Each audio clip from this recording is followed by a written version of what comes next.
اعوذ باللہ من الشیطان الرجیم بسم اللہ الرحمن الرحیم. خواتین و حضرات السلام علیکم ورحمۃ اللہ وبرکاتہ. مغفرہ. پروگرام احکام شریعت اور قربانی سے متعلقہ مسائل کے ساتھ ایک دفعہ پھر حاضری کا شرف حاصل ہے. پچھلے پروگرام میں آپ کو کچھ حصوں کے بارے میں عرض کیا تھا اور لاسٹ میں جو ہم مسئلہ ذکر کر رہے تھے وہ قربانی کے بچے کے بارے میں تھا کہ بعض اوقات ہمیں گائے کو ذرا صحت مند سمجھ کر لے آتے ہیں، حقیقتاً وہ حاملہ ہوتی ہے اور اس وجہ سے اس کی صحت ذرا اچھی نظر آ رہی ہوتی ہے. تو یہ کوئی قابل تشویش بات نہیں ہے. جیسے غیر حاملہ جانور کی قربانی جائز ہے، اسی طرح حاملہ جانور کی قربانی بھی ہو جاتی ہے. لیکن بچے کے بارے میں تفصیل آپ کو ذکر کر ہی دی تھی کہ اگر بچہ بھی پیدا نہیں ہوا، پیٹ میں ہے اور آپ نے ذبح کر لیا، یعنی گائے کو ذبح کر لیا، تو پھر یہ دیکھیں گے کہ وہ بچہ زندہ ہے یا مر چکا ہے. اگر وہ پیٹ سے زندہ برآمد ہوتا ہے، یعنی جیسے پیٹ کاٹا تو تھیلی میں ہوتا ہے، وہ زندہ ہے، تو اس کو بھی ذبح کر لیں تاکہ وہ حلال ہو جائے. اب اگر خود کھانے کو دل نہیں چاہ رہا تو کسی کو آپ ضرور دے دیں، یہ غریب وغیرہ لے جائیں گے. اور اگر وہ مردہ بچہ پیدا ہوا ہے تو مردار ہے اور مردار کا کھانا تو جائز نہیں ہوتا، پھینک دیں. اور اگر قربانی سے پہلے وہ گائے بچہ دے دیتی ہے تو اب شرعی حکم یہ ہے کہ اس بچے کو بھی ماں کے ساتھ ذبح کرنا ہوگا، کیونکہ وہ قربانی کا ایک جزو ہے اور قربانی سمجھ لیں اسی کے ساتھ ہی مکمل ہوگی. اور اگر کسی نے اسے ذبح نہیں کیا بلکہ اپنے پاس رکھ لیا تو آپ یاد رکھیں کہ آئندہ جب بھی کبھی اس کو ذبح کرے گا تو ایک بات تو یہ ہے کہ اس کو زندہ ہی صدقہ کرنا چاہیے، اب ذبح نہیں کرنا چاہیے. لیکن اگر ذبح کرے چاہے کچھ دن بعد یا بالفرض 1 سال بعد 2 سال بعد، تو اس میں سے کچھ کھا نہیں سکتا ہے، پورا کا پورا اگر کاٹ بھی لیا ہے تو اسی طرح کٹا ہوا صدقہ کرنا واجب ہے، بلکہ اس کاٹنے کی وجہ سے جو قیمت میں کمی آئی وہ کمی بھی پوری کرنی ہوگی. تو خلاصہ کلام یہ ہے کہ اگر آپ قربانی کے ساتھ ہی بچے کو ذبح کر دیں، جیسے بچہ پیدا نہیں ہوا تھا، پیٹ میں تھا، زندہ تھا، تب ذبح کر دیا، یا پیدا ہو گیا اور ماں کے ساتھ ذبح کر دیا، تو اسے خود بھی استعمال کر سکتے ہیں. لیکن ایام قربانی گزر گئے تو اب اس کو استعمال نہیں کر سکتے. اب اگر کاٹیں گے تو کٹنے کی وجہ سے جو قیمت میں کمی آئی وہ ایڈ کر کے اس کو صدقہ ہی کرنا ہوگا. اسی طرح اگر کاٹا نہیں ہے، زندہ ہے، تب بھی صدقہ کرنا ہوگا. یہ بھی آپ کو بتایا تھا کہ قربانی کے جانور کا اکرام کرنا چاہیے، نہ کہ اس کو بیچارے کو تنگ کرنا، مارنا، پیٹنا اور بھگانا، دوڑانا، بھوکا رکھنا، پیاسا رکھنا، یہ سب گناہ کے کام ہیں. اس میں اجتناب کرنا چاہیے. اس کی جتنی خدمت ہو سکے کرے کہ وہ گویا کہ ایک اللہ کا مہمان ہے جو ہمارے پاس سے بھی جدا ہو کر اللہ کی بارگاہ میں پہنچے گا اور بروز قیامت ہمارے اس عمل قربانی پر ایک بہترین گواہ ہوگا. اور رحمت کونین صلی اللہ علیہ وسلم کی حدیث کے مطابق تمہاری قربانیاں پل صراط پر تمہارے لیے سواریاں ہوں گی. تو ہم باقاعدہ اللہ تعالیٰ کو قوت اور طاقت دے گا اور وہ ہمیں اپنے اوپر بٹھا کر پل صراط کو پار کروائیں گے، اس لیے ان کا اکرام کرنا چاہیے. آج کے پہلے کالر ہمارے ساتھ موجود ہیں. السلام علیکم. وعلیکم السلام. جی، مجھے یہ پوچھنا ہے کہ اگر وضو کرا اور اس کے بعد نماز پڑھ لی اور نماز پڑھنے کے بعد یہ پتہ چلا کہ جو لپسٹک ہوتے ہیں جو لگی تھی وہ لگی رہ گئی ہے، تو آپ اس نماز کو کیا لوٹائیں گے؟ کیا لگی رہ گئی ہے؟ لپسٹک لگی رہ گئی ہے. اچھا ٹھیک ہے. اور اچھا، اور دوسری بات یہ اگر نماز لوٹائیں گے تو صرف فرض لوٹائیں گے کہ پوری نماز لوٹائیں گے؟ ٹھیک ہے. اور یہ کہ روزے میں لینس لگا سکتے ہیں؟ اور اگر لگا لیے مطلب اگر منع ہے تو کیا ان روزوں کو واپس قضا رکھنی ہوگی ان کی؟ اچھا. اور قوالی پڑھنا کیا جائز ہے؟ قوالی؟ جی. ٹھیک ہے. اور بس ٹھیک ہے، جزاک اللہ. جی میں انشاءاللہ عرض کرتا ہوں. کالر ہمارے ساتھ مزید ہیں. السلام علیکم. وعلیکم السلام ورحمۃ اللہ وبرکاتہ. جی بھائی جان. جی ہمارے پاس ایک بکرا ہے، وہ 3-4 دن پہلے وہ زخمی ہو گیا تھا پاؤں ایک. کیا وہ نیا لینا پڑے گا یا اس کی قربانی ہو جائے گی؟ بکرا ہے؟ بکرا؟ ہاں جی. تو اس کو ہوا کیا ہے؟ سوال ہے یہ اس کو ہوا کیا تھا؟ یہ اس کے پاؤں میں رسی لگ گئی ہے. چلو ٹھیک ہے، بتاتا ہوں انشاءاللہ. ایک اور کالر ہے. السلام علیکم. وعلیکم السلام. مفتی صاحب میرے آپ سے 5 سوال ہیں. جی فرمائیے. پہلا سوال یہ ہے، میری والدہ کے پاس 1.5 سے 2 تولے تک سونا موجود ہے اور کچھ رقم بھی جمع ہوئی ہے جو گھریلو ضروریات کے لیے ہے. تو کیا میری والدہ کی طرف سے میرے بھائی قربانی دے سکتے ہیں یا جمع شدہ رقم سے قربانی دینی ہوگی؟ اچھا. اور دوسرا سوال یہ ہے، اگر کسی کے پاس یہ سونا ہے اور رقم موجود نہیں ہے تو کیا اسے سونا بیچ کر قربانی دینی ہوگی؟ اور تیسرا سوال یہ ہے، بچیوں کے لیے جہیز کا سامان جو گھروں میں بنا کر رکھا ہوتا ہے، مثلا برتن بستر وغیرہ، کیا ان پر زکوٰۃ ہوگی؟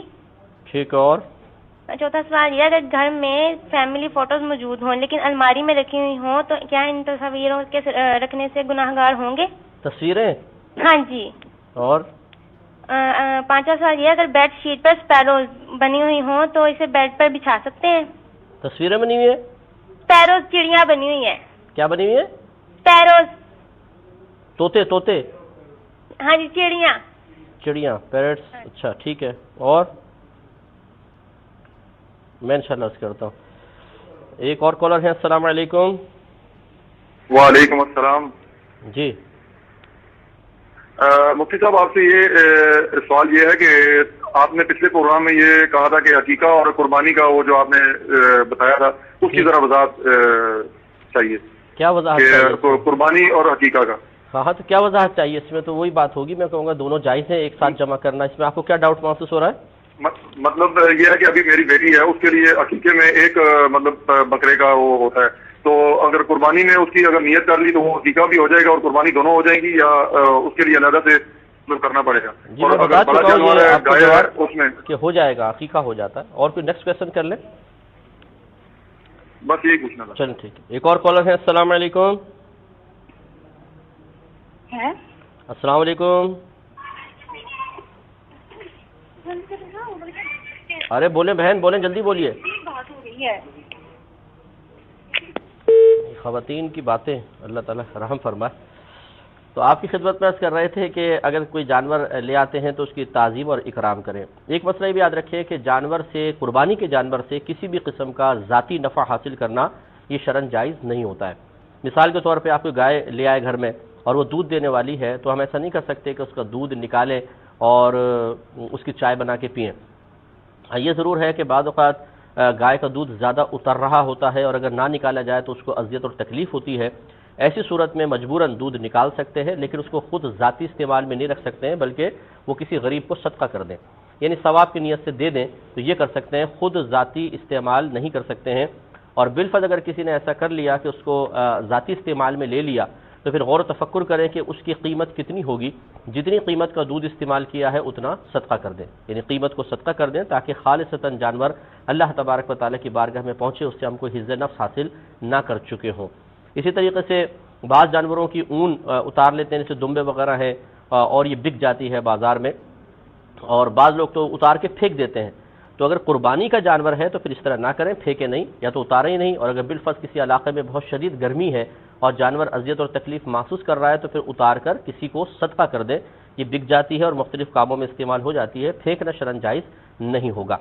اسی طریقے سے ہم نے پچھلے پروگرام میں سمجھا ہی دیا تھا کہ بعض لوگ اونٹ لے کر آتے ہیں اور اس سے اس طرح نفع حاصل کر لیتے ہیں کہ جی چلو بچوں کو سواری کروا رہے، پوری گلی میں ادھر سے ادھر جا رہا ہے اونٹ بیچارہ، اس پہ بچے سوار ہو رہے ہیں، یہ شرعاً جائز نہیں ہے۔ قربانی کے جانور پر اس طرح سواری کرنا یہ شرعاً منع ہوگا، اور یہ ایک طرح سے نفع حاصل کرنا ہے۔ اس تمام تر مزے حاصل کرنے میں اگر اس کی توانائی میں کمی آتی ہے، مشقت ہوتی ہے اس بیچارے کو، تو ہم گناہ گار بھی ہو سکتے ہیں۔ اور بہتر یہ ہے کہ یوں غور و تفکر کر لیں کہ اگر جیسے رینٹ پہ اونٹ دے دیتے ہیں، بچوں کو سواری کرواتے ہیں اور اس کا ایک چکر کے پیسے لے لیتے ہیں 5 روپے 10 روپے، تو جتنے چکر لگائے اتنے جو پیسے عرف میں بنتے ہیں وہ صدقہ کر دیں، یہ بہت ہی بہتر ہے۔ اور اس طرح کی کوئی نفع والی حرکت کے اس سے نفع حاصل کرے نہیں کرنی چاہیے۔ جانور کو جیسے میں نے بتایا کہ خوب اچھی طریقے سے رکھیں، اور کوشش یہ کریں کہ بعض جانور ایسے ہوتے ہیں کہ جو ایک ساتھ رہنا پسند کرتے ہیں، اگر ان کا آپ جدا کر دیں تو وہ چیختے ہیں، چلاتے ہیں، انہیں وحشت ہوتی ہے، تکلیف ہوتی ہے۔ جیسے 2 بکرے آپ جوڑی خرید کر لے آئے تو پھر ایک کو علیحدہ باندھ دیتے ہیں، دوسرے کو علیحدہ، تو اس سے اس کو اذیت ہوتی ہے۔ تو ایسا کوئی کام حتی الامکان نہیں کرنا چاہیے۔ اب مثال کے طور پہ ایک جوڑی ہے، آپ نے ایک خریدنا ہے، اس نے ایک آپ کو دے دیا، اب وہ بیچارے چیخ رہے ہیں، چلا رہے ہیں بکرے، تو یہ تو پھر مجبوری کی صورت ہے کہ 2 آدمی نہیں خرید سکتا ہے، ایک خریدا ہے، اور یہ جدائی وقتی طور پہ صحیح، عارضی طور پہ صحیح جانور کے لیے تکلیف کا سبب ہے، لیکن یہ ہماری مجبوری ہے۔ لیکن جب آپ لے آتے ہیں تو پھر اس کو کوشش یہ کریں کہ ایسی جگہ رکھیں کہ جہاں پر جانور کو وحشت وغیرہ نہ ہو۔ قربانی کے دن جو ہے وہ ہم آپ کو بتا چکے ہیں کہ 3 ہوتے ہیں، 10 ذوالحجہ، 11 اور 12۔ شہر میں ویسے تو قربانی کے وقت کا آغاز ہوتا ہے 10ویں کی طلوع فجر سے، لیکن جب آپ شہر میں قربانی کرتے ہیں تو اس کے لیے ایک مزید شرط یہ ہے کہ عید کی نماز ہو چکی ہو۔ لیکن یہ ضروری نہیں ہے کہ آپ کے قریبی محلے میں عید کی نماز ہو چکی ہو، محلے کی مسجد میں، اور آپ نے اس میں پڑھ بھی لی ہو، اگر بالفرض کسی بھی جگہ پر کوئی عید کی نماز ہو گئی ہے تو آپ قربان کر سکتے ہیں، اور احتیاط اس میں ہے کہ پہلے آپ آرام سے عید کی نماز پڑھ لیں، اس کے بعد قربان کریں۔ جس نے عید کی نماز سے پہلے قربانی کی وہ قربانی نہیں ہوگی۔ رحمت کونین صلی اللہ علیہ وسلم عید الاضحیٰ کے لیے تشریف لے گئے نماز پڑھنے کے لیے، تو راستے میں آپ نے دیکھا کہ ایک جانور ذبح ہے، تو آپ نے ارشاد فرمایا کہ جس نے نماز سے پہلے قربانی کی اس نے اپنے لیے قربانی کی، اور جس نے نماز کے بعد قربانی کی اس نے اللہ کے لیے قربانی کی۔ تو اس لیے یہ یاد رکھیں کہ شہر میں عید کی نماز ہو چکنے کا انتظار کرنا لازم ہے، اس کے بعد آپ کر سکتے ہیں، لیکن جیسے میں نے آپ کو بتایا کہ اس میں وسعت ہے کہ آپ کی قریبی مسجد میں عید کی نماز ہو چکے، یہ کوئی ضروری نہیں ہے، دور والی مسجد میں بھی ہو گئی، پورے شہر میں کسی مسجد میں ہو گئی تو آپ بالکل قربانی کر سکتے ہیں، لیکن افضل اور اعلیٰ اور بہتر یہ ہے اور احتیاط کے زیادہ قریب یہ ہے کہ آپ اپنی قریبی مسجد میں پہلے نماز ادا کر لیں اور اس کے بعد پھر آپ قربانی کریں۔ قربانی جب آپ کوئی قصائی جیسے لے کر آتے ہیں، افضل یہ ہوتا ہے کہ اپنے ہاتھ سے جانور کو ذبح کیا جائے، لیکن اگر کوئی آپ قصائی وغیرہ لے آتے ہیں اس میں بھی شرعاً حرج نہیں ہے۔ قصائی کے لیے یاد رکھیں کہ مسلمان ہونا لازم ہے یا پھر وہ اہل کتاب میں سے ہو، مثلا کرسچن کا ذبیحہ بھی جائز ہے، لیکن افضل اور اولیٰ یہ ہے کہ مسلمان ہی ذبح کرے۔ ایک مختصر سا بریک لیں گے، ہمیں یقین ہے آپ ہمارے ساتھ ہی رہیں گے۔